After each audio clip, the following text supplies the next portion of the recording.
Eu quero convidar os irmãos a abrir as Bíblias no livro de 2 Crônicas. É no capítulo número 29. Diz assim o texto: Tinha Ezequias 25 anos de idade, quando começou a reinar, e reinou 29 anos em Jerusalém. E era o nome da sua mãe Abia, filha de Zacarias. E fez o que era reto aos olhos do Senhor, conforme a tudo quanto fizera Davi, seu pai.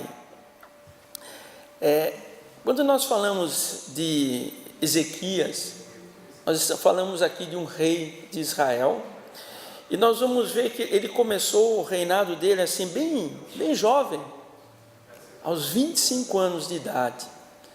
Tem alguém aqui com 25 anos de idade, fora eu? Não? Quase lá. Já passei 2 anos. Já passou um pouquinho, né? Mas vamos pensar assim, passou 2 anos o Lauro, um pouquinho mais jovem. Aos 25 anos de idade, Ezequias, ele recebeu essa responsabilidade, ser rei de Israel. Eu fico pensando como é difícil. Imagine, de repente, você jovem ainda, tem que comandar um país cheio de problemas, cheio de situações, ameaças por toda parte. E eu vejo assim, todo rei, quando ele vai no começo de carreira, principalmente se ele é jovem, é um grande desafio. Nós vemos um outro rei, que era Salomão, que ele ia ficar no lugar de Davi. E Davi foi um rei assim, exemplar, um rei assim que marcou a história. Imagine esse filho dele, Salomão, ficar no lugar de um pai assim que foi um exemplo em todos os aspectos. E assim como Salomão, Ezequias, também jovem, um jovem rei, os dois numa situação onde só Deus poderia ajudar, e foi o que eles fizeram. Quando Salomão foi consagrado, foi ungido rei sobre Israel, a Bíblia fala que ele ofereceu assim, holocaustos ao Senhor, foi 1000 touros, foi assim, algo assim exageradamente grande, o que não é nada para o Senhor, mas ele fez o máximo que ele podia. E o Senhor apareceu para Salomão à noite, e falou assim: olha, Salomão, peça o que você quiser, e eu vou te dar. E Salomão falou assim: olha, Senhor, eu quero sabedoria, porque quem sou eu para entrar no meio do teu povo e sair e julgar? Quem sou eu? Eu preciso da tua sabedoria.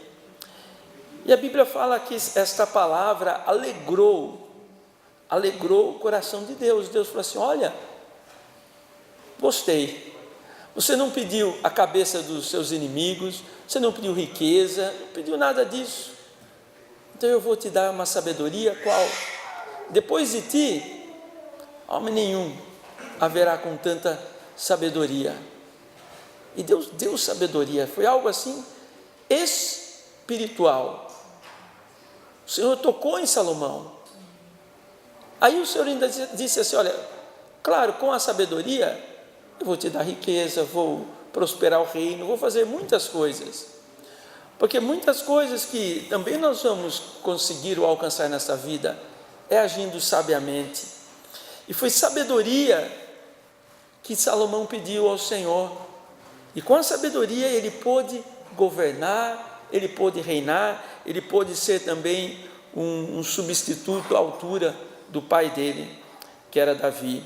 E aqui nós vemos mais uma vez um jovem chamado Ezequias, que aos 25 anos de idade, ele começa a reinar. E o que fazer quando você é jovem, sem tanta experiência? Como dirigir uma nação? No verso número 2 diz assim: e fez o que era reto aos olhos do Senhor, conforme a tudo quanto fizera Davi, seu pai. E ele, no ano primeiro do seu reinado, no mês primeiro, abriu as portas da casa do Senhor e as reparou. E trouxe os sacerdotes, os levitas, e os ajuntou na praça oriental, e disse-lhes: ouvi-me, ó levitas, santificai-vos agora, santificai a casa do Senhor, Deus de vossos pais, e tirai do santuário a imundícia, porque os nossos pais transgrediram e fizeram mal aos olhos do Senhor, e o deixaram, e desviaram os seus rostos do tabernáculo do Senhor, e se voltaram às costas. Então aqui nós vemos um jovem, 25 anos, mas que ele decidiu, ele escolheu fazer o que era reto perante os olhos do Senhor. Isso daí é parte da mensagem que nós vamos estar aqui compartilhando nesta noite. Fazer as coisas de maneira correta aos olhos do Senhor. E a primeira coisa que ele viu que não estava direito era que o templo, onde era o lugar de adoração, não estava sendo utilizado. O povo havia deixado de servir ao Senhor, o povo tinha deixado de adorar a Deus, até os sacerdotes também tinham se desviado e permitiram que imundícia viesse a profanar o santuário. E essa foi a primeira preocupação dele, arrumar a casa do Senhor. Então ele chamou os sacerdotes, ele convocou os levitas, para os irmãos terem uma ideia da importância da nossa vida espiritual. Quando Deus ele separa as tribos na conquista de Canaã, ele separa 12 tribos que iam ali estar fazendo todo o trabalho secular. Mas tinha mais uma tribo, que era a tribo de Levi. Deus separou um povo para ser cuidador da vida espiritual do povo de Israel. Deus separou assim toda uma tribo, toda uma família, para cuidar do templo, cuidar das coisas do Senhor. E no meio dos levitas, Deus ainda escolheu os sacerdotes, que eram os descendentes de Arão, eram aqueles que iam a ter o contato direto com Deus. Deus poderia ter dado somente a terra que mana leite e mel, como ele fez, e o povo que tinha saído do Egito poder assim trabalhar e desfrutar. Deus poderia ter feito somente isso, mas ele não fez. O que Deus fez? Separou um povo, uma tribo inteira, para cuidar das coisas espirituais. E qual que era a função dos levitas? Às vezes nós confundimos, achamos que os levitas são aqueles que estão somente adorando a Deus. Não, os levitas eram os que, a família de Levi cuidava de toda a vida espiritual do povo. Pense o seguinte, que no templo, diferente do que nós temos hoje, como foi falado aqui, hoje nós somos purificados pelo sangue de Jesus. E nessa época, o que purificava o povo? Era o sangue dos animais, o sangue do cordeiro. O cordeiro, o animal, eles eram sacrificados no lugar do ser humano. E quem que cuidava de tudo isso daí? Os levitas. Para que os irmãos possam ter uma ideia da importância espiritual, quando Deus ele coloca o povo na terra, que ele havia prometido, eles fizeram, não era uma igreja como essa, toda de alvenaria ou de madeira que seja, mas era um templo móvel, feito com cortinas, com peles de animais, mas ali tinha um lugar santíssimo, e naquele lugar santíssimo era o lugar onde Deus manifestava a glória, e tinha um santo lugar onde o sacerdote continuamente, olha assim, todos os dias, eles tinham que estar adorando ao Senhor, intercedendo pelo povo. Olha a importância. Só que os sacerdotes, eles deveriam trazer as oferendas do povo, colocar, queimar o incenso, e eles viam aquela fumaça subindo. Era como se fosse a oração subindo, a intercessão. Só que quem acendeu o fogo do altar, pense que foi o ser humano lá com um fósforo que nem tinha na época lá. Não, desceu fogo do céu e bum, acendeu o fogo do altar. E sabe o que Deus falou para os sacerdotes? Olha, o fogo arderá continuamente, não se apagará. Agora, para um fogo não se apagar, o que é necessário fazer, igreja? Tem que jogar combustível. Tem que alimentar o fogo. No caso, jogar o que aqui? Lenha. Fogo continuamente ali no altar. O fogo ficava queimando. E enquanto o fogo estava queimando, eles estavam assim trazendo as oferendas. Então o povo plantava, o povo colhia, tinha os animais, então, eles traziam para os sacerdotes. E os sacerdotes ofereciam em agradecimento a Deus. E o templo funcionava, sabe quantas horas? Quantas horas? 24 horas. 24 horas. Não é igual nós aqui não, que é das 6 às 7h30, pronto, não. O fogo era continuamente ardendo no altar. E mais ainda, os sacerdotes, eles dividiam em turnos. Vamos colocar assim, a cada 2 horas, eles iam trocando. Vinha outro ali e seguia na oração, seguia na intercessão, e vamos pôr lenha ali. E não vamos deixar o fogo apagar. E não vamos deixar o fogo apagar. E a coisa mais terrível que pode acontecer para um crente é quando ele deixa o fogo apagar. Porque também acendeu em nós a chama do Espírito. E quando o Espírito que vem, essa força sobrenatural, e aquece o nosso coração, e se manifesta na nossa vida, nós temos que fazer o que então? Colocar lenha, nós temos que colocar azeite, nós não podemos deixar esse fogo apagar. Agora, como é triste quando a pessoa pensa, deixa o fogo apagar, e para acender de novo? Difícil. E aqui, nessa época aqui, os sacerdotes já tinham deixado o templo, o fogo já tinha apagado, o templo estava fechado, não tinha adoração, não tinha louvor. E o que acontecia quando essas coisas tão importantes deixavam de acontecer no meio do povo? Se desviar. Mas não era somente, além do povo se desviar, tinha algo muito mais sério. Sabe o inimigo? As nações inimigas, eles atacavam. Nós vemos assim quantas guerras. Aqui, um pouquinho antes, nós vemos que Acás, ele foi ímpio, e os sírios o afligia. As outras nações vinham lá para roubar, para extorquir. E mais ainda, não chovia, vinha praga, um monte de problema. Por quê? O fogo se apagou. Não tinha mais oração, não tinha mais intercessão. Por que nós vemos aqui, falando sobre o dízimo? Por que as tribos tinham que dar o dízimo? Hein? Para sustentar a família dos sacerdotes, o templo de Deus, as coisas de Deus. Veja bem, tinha 12 tribos que plantavam e cultivavam.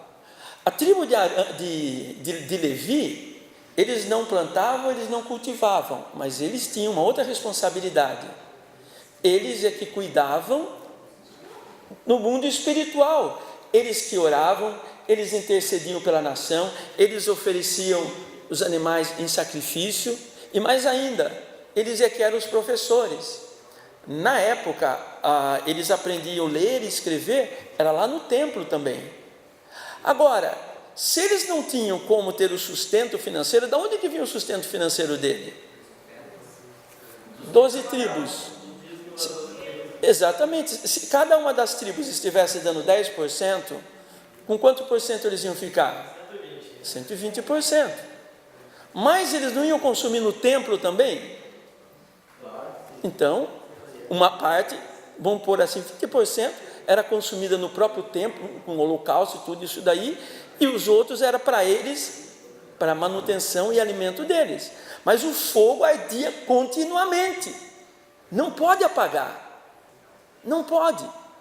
E isso daí, quando o fogo se apagou, começaram-se os problemas em Israel. Quero que os irmãos compreendam nessa mensagem a importância de não deixar o fogo apagar. Aqui Ezequias, pai dele, veja bem, Acaz é ímpio, não fez o que era correto, mas nós vemos aqui que Ezequias, ele fez o que era reto aos olhos do Senhor. E no primeiro ano do seu reinado, no primeiro mês, ele foi ver que até as portas, sabe, do templo, estavam quebradas. Ou seja, as pessoas podiam entrar, destruir, roubar. Sem contar que aqui o templo já não era mais cortinas, era o templo que foi feito por Salomão. Então era um templo suntuoso, bonito. E quando ele olhou, ele foi realmente, irmãos, o temor do Senhor é o princípio da sabedoria. Você quer adquirir sabedoria? Veja primeiro as coisas do reino de Deus, a importância das coisas do reino de Deus. Ele viu o quê? O templo está quebrado, os sacerdotes não estão lá, aliás, não estão nem sendo alimentados. Por que a Bíblia fala, quando se cessa de dar o dízimo, vinha a maldição? Porque o povo de Israel, eles fizeram isso daí num determinado momento. A situação está difícil, e deixaram de mandar os dízimos. O que a família de Levi ia fazer? Mas eles trabalhavam antes no templo. Eles não tinham mais o sustento para trabalhar ali no templo. O que eles começaram a fazer? Trabalhar fora. Foram trabalhar fora. Começaram o quê? Por causa do sustento. E quando eles saíram, o que aconteceu com o templo? Parou a oração, parou a intercessão, parou o clamor, parou o sacrifício, e o povo lá trabalhando. Sabe qual foi o resultado? Seca, falta de chuva, né? Os inimigos atacando, destruindo. Por isso lá que em Ageu o Senhor diz assim: vocês semeiam muito, mas colhem pouco. A pessoa trabalhava, mas não rendia. Porque antes, quando o templo estava funcionando, a mão do Senhor estava protegendo todo o povo. As bênçãos do Senhor estavam para toda a nação. E aqui, Ezequias, esse jovem, toma essa decisão: eu vou fazer as coisas diferentes. A primeira coisa que eu vou fazer, olha só, inteligente, deixa eu arrumar as coisas com meu Pai de lá do céu, deixa eu arrumar a minha vida espiritual, deixa eu arrumar a vida espiritual do povo. E ele manda consertar o templo, traz os sacerdotes e os levitas e diz: olha, santificai-vos agora e santificai a casa do Senhor. Que maravilha, não? Olha que atitude. E por causa desta atitude, nós vamos ver lá na frente qual foi a recompensa que ele mesmo teve. Ele diz assim no verso 5: ouvi-me, ó levitas, santificai-vos agora e santificai a casa do Senhor, Deus de vossos pais, e tirai do santuário toda a imundícia. Se tivesse imundícia no santuário, como que o sacrifício vai subir? Como que a intercessão vai chegar nos céus? O Antigo Testamento leva a sério assim os símbolos, é tudo muito simbólico. É fantástico, porque através de um símbolo nós compreendemos melhor como que o ser humano poderia mandar as coisas para Deus que está lá nos céus. Então, se você tem o altar de sacrifício, coloca a sua oferenda aqui. Olha, eu estou tão grato a Deus pelo que Ele fez pela minha vida. Esse ano aqui a minha colheita foi assim, foi maravilhosa. Sabe, o primeiro fruto aqui, deixa eu oferecer para o Senhor. Levava lá para o sacerdote colocava aquela oferenda, e ele via o que? A fumaça subindo. E a Bíblia fala que essa fumaça que sobe é a oração dos santos. Então, quando eles olhavam, eles viam assim: puxa, estou agradecendo ao Senhor. E sabe o que o Senhor diz aqui no Antigo Testamento, e que Ele é imutável? Ele diz assim: ninguém pode chegar diante do Senhor de mãos vazias. Imagina você chegar diante de Deus sem nada na mão. Eu vim aqui pedir. Não. Nós precisamos chegar com as nossas mãos trazendo algo. Um dos hinos aqui foi assim: quero, Senhor, minha vida oferecer. Senhor, minha vida está aqui, só que eu quero que as coisas sejam desse jeito. Então a gente já oferece condicionalmente. Não funciona. Você pode até cantar da boca para fora esse hino, porque não está entregando. Porque quando entrega a vida mesmo ao Senhor, é Ele que dirige, é Ele que cuida, é Ele que guarda, Ele está em primeiro lugar. E aqui, quando Ezequias ordena que os sacerdotes arrumassem o templo, aí começou o trabalho lá. Era pedreiro, era pessoal arrumando as portas, limpando, tirando do altar tudo aquilo que causava escândalo. Os próprios sacerdotes tiveram que se purificar também, fazer as coisas corretas. Está escrito: ai daquele que faz a obra do Senhor relaxadamente. Como sacerdote, como levita, como pregador, nós temos que ter a nossa vida irrepreensível diante do Senhor. E aqui ele ainda diz assim: olha, por causa dos nossos pais, os que vieram antes dele, se desviaram.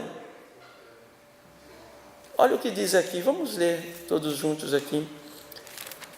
Ele fala assim no verso número 6: porque nossos pais transgrediram e fizeram o que era mal aos olhos do Senhor, e o deixaram, e desviaram os seus rostos do tabernáculo do Senhor, e lhes voltaram as costas. Também fecharam as portas do alpendre, apagaram as lâmpadas, e não queimaram incenso, nem ofereceram holocaustos no santuário a Deus de Israel. Pelo que veio grande ira do Senhor sobre Jerusalém, e os entregou à perturbação, à assolação e a assobio, como vós estáis vendo com os vossos olhos. Porque eis que nossos pais caíram à espada, e nossos filhos e as nossas filhas e as nossas mulheres estiveram por isso em cativeiro. Agora tem vindo ao coração que façamos um concerto com o Senhor, Deus de Israel, para que se desvie de nós o ardor da sua ira. Agora, filhos meus, um moço de 25 anos, ele diz assim: agora, filhos meus, não sejais negligentes, pois o Senhor vos tem escolhido para estardes diante dele e para o servirdes, e sedes seus ministros e queimardes incenso. Amém? Nós fomos escolhidos pelo Senhor para fazer tudo isso daqui. Isso aqui não é somente o trabalho do pastor, tá? Ele diz a todos: não sejam negligentes. O Senhor, Ele nos escolheu para que nós pudéssemos ser ministros e queimar incenso. Quando fala queimar incenso, não é acender aqueles 2 pauzinhos assim, ou incensar a casa, não é isso. Queimar incenso é a oração, sabe? Porque a nossa oração, ela sobe ao céu como um cheiro suave, como incenso. Como que tem sido a sua vida de oração? As últimas palavras que o Senhor tem falado aqui nessa igreja é sobre a oração. Como você tem tratado a oração? Nós fomos escolhidos para sermos ministros e queimarmos incensos. Mas se alguém fala assim: mas eu quero ser ministro. Bem, a tradução para ministro é remador inferior, tá? São aqueles que estão nos barcos lá embaixo, remando, não está vendo nem o que está acontecendo, só está ouvindo a voz do comandante, que está dizendo, olha, remo da direita, remo da esquerda, mais forte, mais fraco, temos lá dando a cadência para os ministros lá, olha, nós somos ministros, remadores inferiores, nós somos aqueles que queimamos incenso, mas foi esta a posição que Ezequias tomou. Ele decidiu fazer o que era reto aos olhos do Senhor, fez o que era reto. E quando nós fazemos o que é reto aos olhos do Senhor, nós vamos ver que Deus ele tem compromisso com aqueles que têm compromisso com a verdade. Aí depois que os levitas eles purificam o templo, é maravilhoso se os irmãos lerem todo o capítulo 29, 30, seguirem lendo, eles fazem uma grande festa, uma festa espiritual mesmo, não é como as nossas festas aqui, só churrasco, bebê, não, eles fazem uma festa para o Senhor, e oferecem animais em holocausto, em sacrifício, sabe, e eles celebram um novo tempo em Israel. Às vezes nós queremos um novo tempo na nossa vida, nós queremos que as coisas mudem, não, esse ano aqui as coisas vão mudar, e pode ver que entra ano, sai ano, nada muda, sabe por quê? Porque nós não tomamos uma atitude de mudança. A atitude de mudança, o novo tempo na nossa vida, é nós adorarmos ao Senhor com todo o nosso coração. Aqui o templo estava com as portas quebradas. Se nós chegarmos no Novo Testamento, nós vamos aprender, ali em 1 Coríntios, ali pelo capítulo 5, diz assim que vós sois, nosso corpo é o quê? O templo do Espírito Santo. Hoje não tem mais esse templo que tinha lá em Israel. Nós somos o templo do Espírito Santo. E no nosso coração, na nossa alma, se nós não tivermos com as portas fechadas, nós podemos ser saqueados, podemos ser roubados, podemos perder coisas preciosas que o Senhor já nos deu. Então a porta tem que estar fechada. Nós abrimos e fechamos na hora que for necessário, mas não pode, imagine, sem portas, as portas todas arrebentadas. Uma pessoa, e não é difícil reconhecer também uma pessoa que as portas estão assim, abertas, ou estão até sem porta. A pessoa vem na igreja, ouve a palavra, se alegra, chega o dia seguinte, perdeu tudo. O inimigo vem e já rouba o gozo, rouba a alegria, rouba a fé, tira tudo e a pessoa já está novamente desanimada, amaldiçoando. Aliás, quem amaldiçoa, quem tem esses nomes nos lábios, nomes feios nos lábios, significa que a porta está aberta, não está protegendo. Nós somos a morada do Espírito Santo. O Espírito Santo não é um ser que está vagando por esse mundo, não, ele tem casa, e a casa é dentro de nós. Então, se nós somos o templo do Espírito Santo, a morada de Deus, nós temos que manter esse nosso vaso aqui em santificação e honra. E nós vemos aqui, Ezequias, ele toma essa medida de fazer o que era correto aos olhos do Senhor. E se você quiser fazer o que é correto aos olhos do Senhor, coloque o reino de Deus em primeiro lugar, coloque a casa do Senhor em primeiro lugar, coloque as coisas de Deus em primeiro lugar, porque quando você coloca tudo em primeiro lugar, você está agradando ao Senhor, é isso. E quando nós seguimos aqui, meditando, nós vemos que Ezequias, ele que estabelece os turnos dos sacerdotes ali, porque ele viu que estava pesando para um, para outro, falou, não, cada um vai ficar tantas horas aqui, o fogo vai arder continuamente.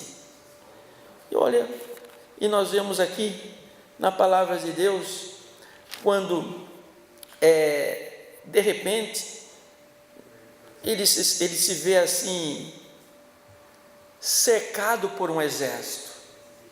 Aqui no capítulo 32, mostra que Senaqueribe tentando destruir a Judá.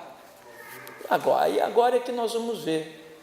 Porque se você é uma pessoa que tem agradado ao Senhor, feito o que é reto aos olhos do Senhor, o inimigo vai vir? Vem sim, ele vem, ele está no trabalho dele, ele veio para matar, roubar e destruir. Mas nós vemos aqui, Senaqueribe, ele vem, vou destruir Israel, e cerca, e manda recado lá para Ezequias: olha, eu já destruí todas as nações aí, destruí os deuses das outras nações também, porque aqueles deuses ali nem eram deuses. Ele falou: a mesma coisa eu vou fazer com vocês. E ele manda uma carta ameaçando. Quando Ezequias, ele pega essa carta, ele leva para o profeta Isaías e fala assim: olha, está aqui, olha as ameaças, ameaçando até o nosso Deus, falando que o nosso Deus não vai nos livrar. Isaías pega aquela carta, vai até onde? Até o templo já estava arrumado, o templo estava bonitinho, ele chega lá e coloca diante de Deus toda a ameaça de Senaqueribe, toda a ameaça. E quando nós vemos aqui no decorrer do texto, Ezequias não precisou mas nem levantar a espada, nem ir com um exército até lá, porque o próprio Deus se encarregou de destruir esse povo inimigo. A proteção estava sobre Israel. Por quê? Porque o templo estava funcionando, o rei havia determinado a oração contínua, e então a proteção de Deus estava ali sobre o povo de Israel. Então, ele venceu essa batalha sem ter que ir para a guerra, sem ter que ir para essa luta. Irmãos, muitas batalhas nós vamos vencer também no joelho. Não adianta eu vou lá, eu vou tomar satisfação, eu vou fazer, nada disso. Faz o que Ezequias fez. Primeiro, ele se antecipou ao inimigo, tendo uma vida correta diante de Deus. Há aqueles também que somente quando chega no momento de luta, no momento de enfermidade, no momento de desemprego, no momento assim, é que corre para buscar a Deus. Deus atende, Deus é rico em misericórdia, mas às vezes pagamos o preço por conta disso daí. Agora, quando nós estamos na presença de Deus, caminhamos com o Senhor, fazemos o que é reto diante de Deus, o que acontece? Quando o inimigo vem, nada acontece, porque o Senhor envia os anjos. Está escrito que Ele dará ordem aos seus anjos ao nosso respeito, para nos livrar em todos os nossos caminhos. Deus, o próprio Deus, livrou o reino de Israel das mãos de Senaqueribe. Isso nós lemos aqui no verso número 22, no verso 21 diz assim, no 32, verso 21, então o Senhor enviou um anjo que destruiu a todos os varões valentes e os príncipes e o chefe do arraial do rei da Assíria, e ele tornou com vergonha de rosto a sua terra, e entrando na casa do seu Deus, os mesmos que saíram das suas entranhas o mataram ali à espada. Senaqueribe, ele vem e afronta o exército do Deus vivo. O que Ezequias pôde fazer? Pegar aquelas ameaças e apresentar diante do Senhor. Mas aquele já era um homem, mas ele aprendeu logo cedo a fazer o quê? Colocar o reino de Deus em primeiro lugar. Então Deus falou para ele assim: olha, essa peleja vocês não vão ter que pelejar não, espera aí, deixa comigo. Um anjo, Deus mandou apenas um anjo no arraial dos assírios. Irmãos, foram 185 mil soldados que ali morrer. Eles estavam prontos para destruir Israel. Israel não teria condições de vencer, não tinha exército suficiente para vencer 185 mil soldados bem armados ali. Mas Deus é poderoso, amém? O Senhor dos exércitos, Ele está conosco, o Deus de Israel, esse Deus. Mas eu tenho que ter essa posição diante dele. Em primeiro lugar, eu vou buscar o reino do Senhor.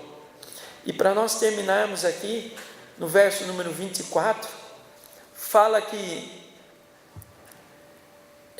Ezequias, ele fica enfermo. Ele ficou doente. E ele ficou doente e o profeta Isaías veio visitá-lo. E ele falou assim: olha, tem uma palavra de Deus para mim. Olha só, o profeta fala assim: olha, Deus manda te dizer isso. Você vai morrer. Essa enfermidade é para a morte. E foi embora. Imagine só a situação de Ezequias. Quando o profeta vai embora, Ezequias ele se vira para o lado da parede e ele ora ao Senhor e fala assim: ah, Senhor Jeová, ser servido de te lembrar de que eu andei em sinceridade diante de ti, eu fiz o que era reto aos teus olhos. E ali ele chorou, falou mais nada. Quando Isaías estava saindo, Deus falou assim para Isaías, o profeta: volta e diga para o meu servo Ezequias: ouvi a tua oração e vi as tuas lágrimas. Aleluia. Olha como vale a pena você antecipadamente tomar a decisão de servir ao Senhor com todo o seu coração. O profeta volta e fala assim: olha, o Senhor acabou de falar comigo e falou que Ele ouviu a tua oração, Ele viu as tuas lágrimas. Como é maravilhoso quando nós choramos diante de Deus, não por causa dos nossos pecados, não porque a gente está fazendo coisa errada, mas quando nós choramos diante de Deus, vivendo a verdade, nós choramos as nossas ansiedades diante de Deus, você poder falar: Senhor, ser servido de te lembrar que eu tenho feito o que é reto aos teus olhos. Ezequias, ele deu as primícias dele ao Senhor. Aos 25 anos de idade, eu digo assim, até a própria idade dele, um jovem que pode dar a vida para Jesus, nessa idade, olha só que maravilha. E ele recebe essa notícia: olha, o Senhor vai acrescentar para você mais 15 anos. Glória! Ficou feliz da vida. Mas ele falou assim: mas você acabou de falar que eu ia morrer? Que sinal que da parte do Senhor eu vou ter que isso vai acontecer? Ele falou: olha, sabe o relógio de Acás? É um relógio de sol lá no meio do palácio. Está vendo a sombra lá? Estou. Você quer que a sombra adiante 20 graus ou retorne 20 graus? O que é mais fácil? A sombra ir para frente ou ir para trás? Hein? Para frente é natural, é só esperar, né? Uns 40 minutinhos ali, ela vai chegar para frente. Mas ele falou assim: não, eu quero que a sombra volte. Gente, naquele momento, Deus fez assim, ó. Imagina só, Deus parar o movimento da terra e voltar só um pouquinho. E ele viu a sombra voltar. Aleluia. Olha o que Deus fez por amor de uma pessoa que era reto e que era fiel. Vamos ficar em pé. Nós vamos estar orando agora.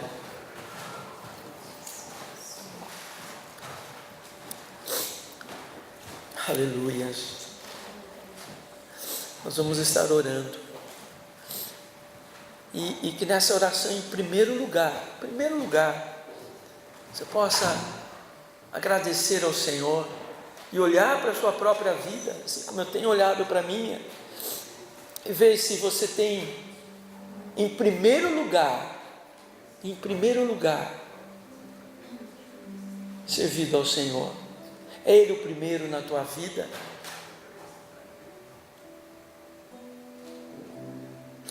Aleluias. Glória a Deus. Glória a Deus. Aqui fala que Ezequias prosperou, no verso número 30, em toda a sua obra. Tudo que ele fez, ele prosperou. Mas ali no Salmo número 1 também diz isso. Se nós não dermos ouvido ao conselho dos ímpios, se nós não andarmos aí meio da roda dos escarnecedores, se o nosso prazer for na lei do Senhor, e nós meditarmos dia e noite, então a nossa vida vai ser como uma árvore plantada junto a ribeiros de água, que dá o fruto na estação própria, e fala assim: tudo quanto fizer, prosperará. Então como que nós vamos encontrar o caminho da prosperidade? Irmãos, infelizmente, não é fazendo campanha, não é trabalhando sem descansar, não é deixando de servir ao Senhor para trabalhar para prosperar, não é isso. O segredo da prosperidade nós vimos aqui. Em primeiro lugar, o reino de Deus, fazer o que é reto aos olhos do Senhor. Qual é o teu pedido? De repente você veio aqui nesta noite, aquele que nos ouve neste momento, que não estão presentes aqui, está se sentindo como Ezequias, recebeu uma notícia ruim, não tem mais jeito, mas está conosco aqui o Deus que dá um jeito para todas as coisas. Que você possa falar: Senhor, ser servido de te lembrar que eu andei em sinceridade, eu fiz o que era reto aos teus olhos.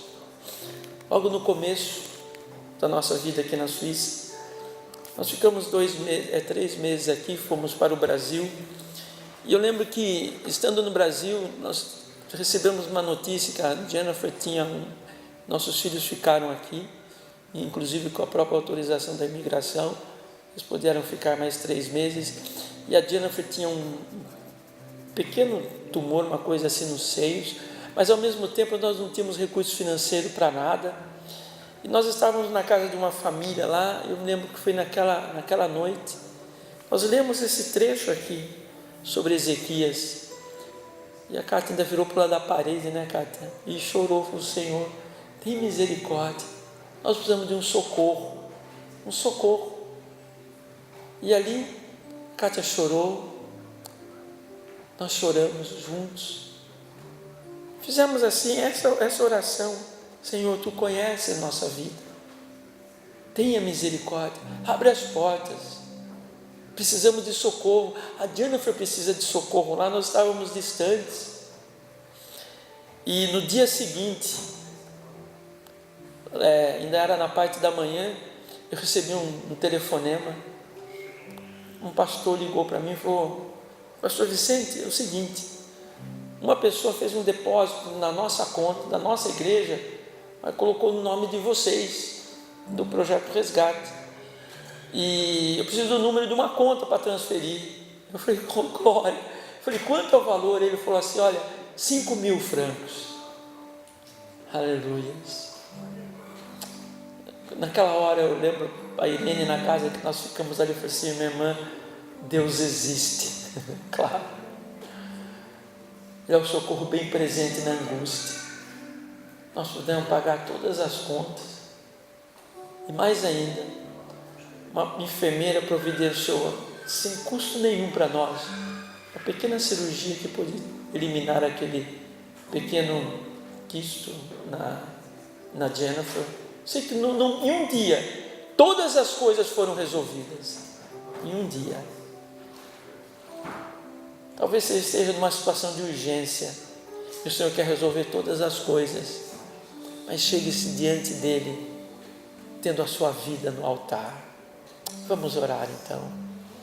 Pai amado, nós estamos na Tua presença, nós ouvimos a Tua palavra, Senhor, e eu digo aqui: sonda os nossos corações agora, sonda a nossa vida, sonda a vida de cada um dos Teus filhinhos que tem chegado aqui. Tu conheces os nossos corações, Senhor, cada coração Tu sabes, aqueles que Te buscam, aqueles que clamam, que têm chorado diante de Ti, aqueles que têm decidido fazer o que é correto, colocar a Ti em primeiro lugar, trazer as primícias para Ti, para a Tua casa. Senhor, Tu conheces, Senhor, cada um dos Teus filhinhos aqui, e Tu conheces as nossas necessidades. Meu Deus, eu coloco diante de Ti agora a necessidade de cada um dos Teus filhos, minha também, da minha família, dos meus filhos. Coloco a necessidade daqueles que não estão aqui, mas estão ouvindo esta palavra. Senhor, é no nome de Jesus que nós chegamos agora na Tua presença. Não é pelo sangue de touros ou de outros animais, mas é pelo sangue de Jesus que nós chegamos diante de Ti agora. E eu venho te pedir, socorre-nos, socorre o Teu povo, socorre a Tua igreja.